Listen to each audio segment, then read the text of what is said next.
le pardon.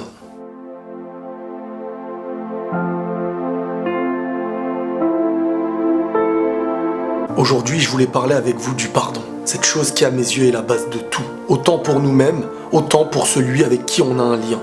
Et peu importe le lien. Il peut être proche, il peut être loin, le pardon définira qui nous sommes. Mais encore mieux, le pardon définira celui que nous voulons devenir. Demandez-vous pourquoi c'est si difficile de pardonner à quelqu'un.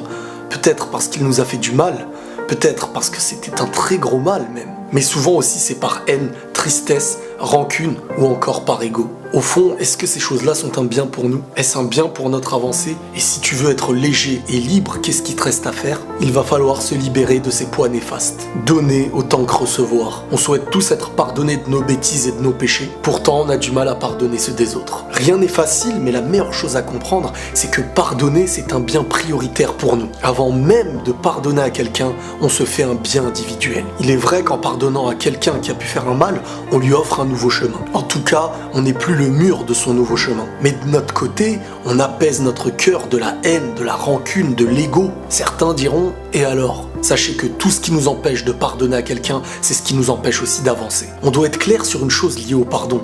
Le pardon ne veut pas dire « reviens vers moi ». Tu peux pardonner à quelqu'un que tu considères néfaste pour toi. Non pas parce que tu l'aimes ou que tu tiens à lui, mais tout simplement parce que tu ne veux pas abîmer ton cœur à cause de l'autre. Le sens du pardon peut aussi vouloir dire « tu ne dois plus rien, tu peux partir en paix. J'ai besoin de me construire et pour ça je ne peux pas accepter cette haine et cette rancune que tu m'apportes. » Le besoin de faire le vide, c'est aussi pouvoir donner la chance à chacun de pouvoir changer. Autant que nous aussi, on se doit de changer.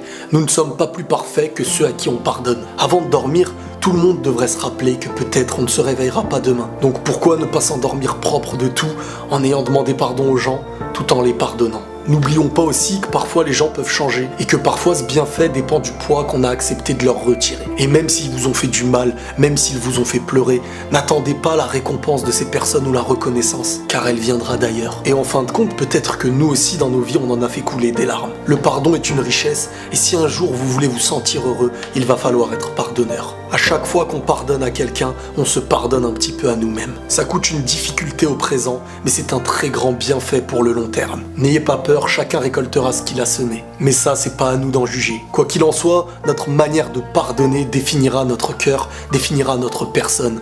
En fin de compte, notre pardon prouvera celui que nous sommes. Prenez tous soin de vous et la paix sur vous.